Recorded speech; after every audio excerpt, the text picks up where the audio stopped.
Oke, standby, kamera ready, sound ready, 3, 2, 1, action. Assalamualaikum warahmatullahi wabarakatuh. Perkenalkan, kami dari kelompok 5. Kami akan melaksanakan wawancara sarpras dan saya akan memperkenalkan anggota-anggota saya. Di sini ada Hendika, di sini Daryl dan saya sendiri Fahmi, di sini Sophia dan di sini Lutfi dan di paling ujung Sally. Kami akan melaksanakan wawancara di tingkat sarpras. Mari kita mulai. Ikut.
Assalamualaikum Bu, perkenalkan kami dari jurusan ATKP, kami dari kelas 12 ATKP 1. Di sini kami akan ingin tahu apa saja yang ada di lab farmasi.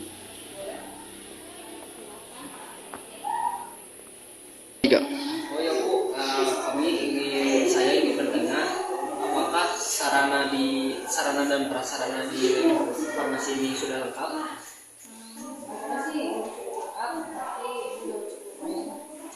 Apa saja sih kekurangan yang ada di lab farmasi ini? Kekurangannya itu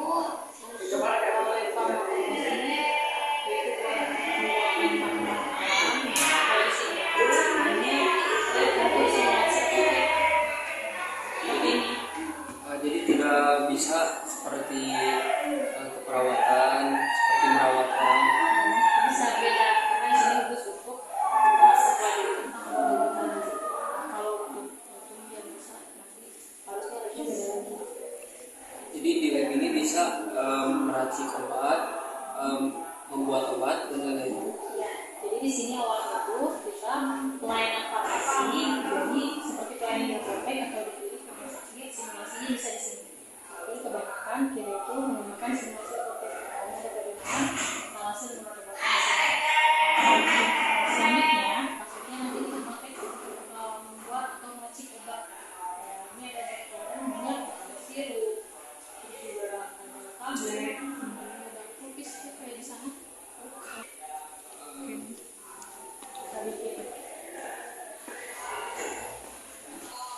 Nah, obat-obatnya berbagai sediaan. Ini salah satu contohnya. Bismillah kita pakainya. Ya Bu, apakah jika ada obat kan ada masa waktu, apakah obat yang kadaluarsa bisa diolah kembali atau tidak bisa diolah? Oh, nggak bisa. Jadi obat itu selalu ada expirednya. Jadi sebelum expired itu terkena 3 bulan sebelumnya kita harus sudah keluarkan. Jadi pemakaian obat itu setiap persediaan obat itu berbeda-beda cara penyimpanan dan juga expirednya. Jadi pengeluaran pun sama, beda-beda. Ada tata cara, tidak bisa sembarangan. Jadi jika ada yang waktunya sudah kadaluarsa, nah itu untuk obat, apakah akan dibuang, apakah akan disimpan dulu? Itu nanti akan disimpan disatuin semua, si obatnya disatuin, yang semua expired sudah disatuin, nanti baru dibuangnya dengan cara berbeda-beda. Misalkan ini kalau obat racikan itu dibuka dulu isinya, dibuang, itu langsung di tanah atau di air yang mengalir, ya gitu. Sama seperti sirup juga dibuang di air yang mengalir, jadi nggak boleh disimpan mentah karena obat-obat itu kan mengandung zat-zat tertentu yang berbahaya. Jadi untuk obat-obat seperti untuk tablet pembuangannya itu boleh ke air atau kan ada yang ditanam atau bisa ditanam atau langsung dibuang saja.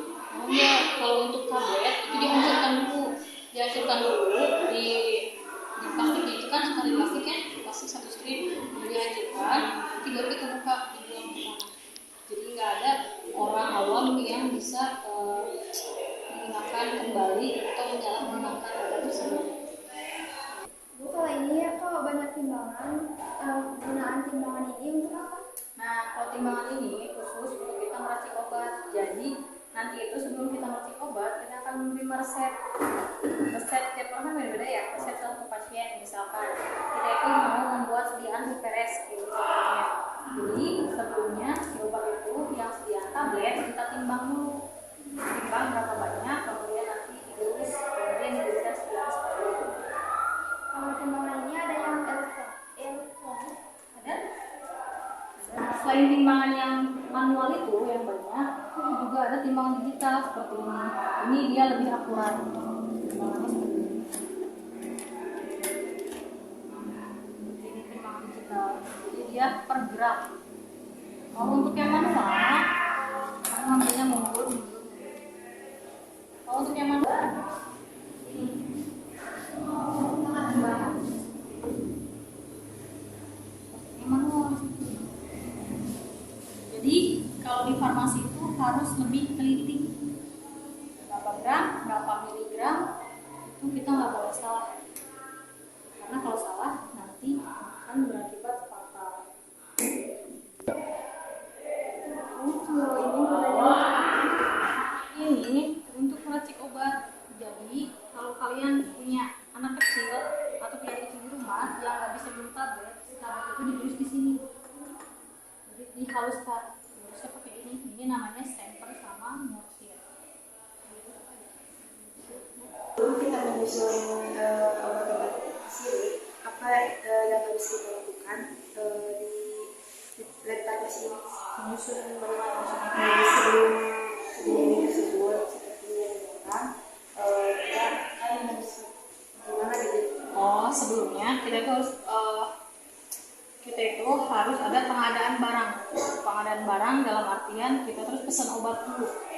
Pesan obat ke distributor, nanti dari distributor kirim ke lab kita. Nah, untuk obat-obatan itu tergantung dari sediaan yang kita pesan. Kayak gini, kan sediaan sirup sama tablet itu dipisah-pisah tepatnya kayak di belakang itu, sesuai dengan abjadnya masing-masing. Jadi untuk mempermudah kita mencari obat. Kalau boleh tahu ini apa? Ini namanya penangas air. Jadi kita itu kalau mau Kita menyusun obat-obat sirup, apa yang harus kita lakukan di letak sini? menyusun bagaimana maksudnya? Sebelum ini tersebut seperti yang dibilang, kita akan menyusun gimana gitu? Oh, sebelumnya kita itu harus ada pengadaan barang. Pengadaan barang dalam artian kita terus pesan obat dulu. Pesan obat ke distributor, nanti dari distributor kirim ke lab kita.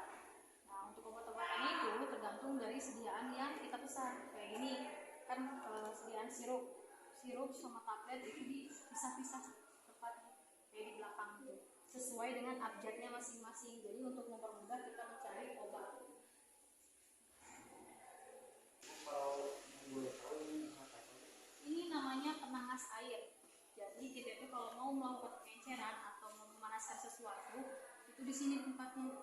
Jadi nggak langsung di kompor. Ini ada alatnya di dalamnya itu ada air. Nanti ini dibuka, kita taruh itu kayak semacam gelas kimia yang ada di sana. Kita taruh di sini air. Jadi untuk melarutkan kayak melarutkan sirup, terus kita mau melarutkan tablet itu di sini. Jadi nggak boleh langsung.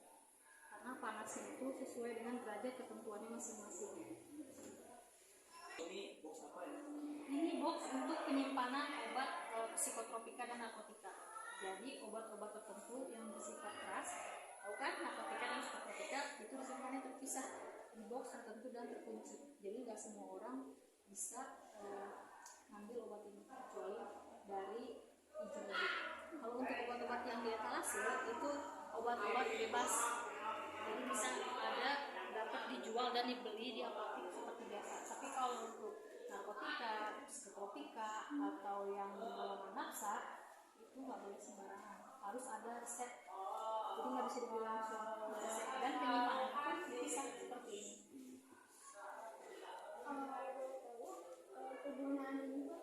Nah, kegunaan itu kalau misalkan terjadi kecelakaan di lab seperti kebakaran, itu bisa langsung pakai itu biar nanti pemadam langsung mati aja. Ibu namanya Itu namanya pipet. fungsinya?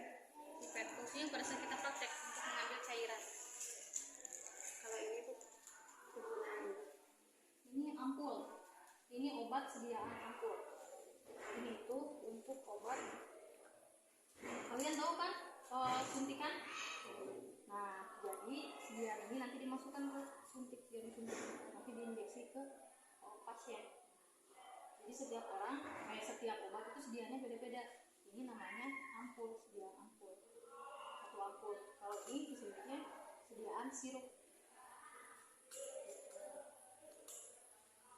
Ibu, ini kan banyak banyak jirigen. Nah, itu apa sih? Itu sebagai pelarut. Jadi pada saat kita praktek tergantung kita mau buat obat apa. Ini sebagai salah satu pelarut. Salah satunya ada alkohol, terus juga ada parafin, ada etanol.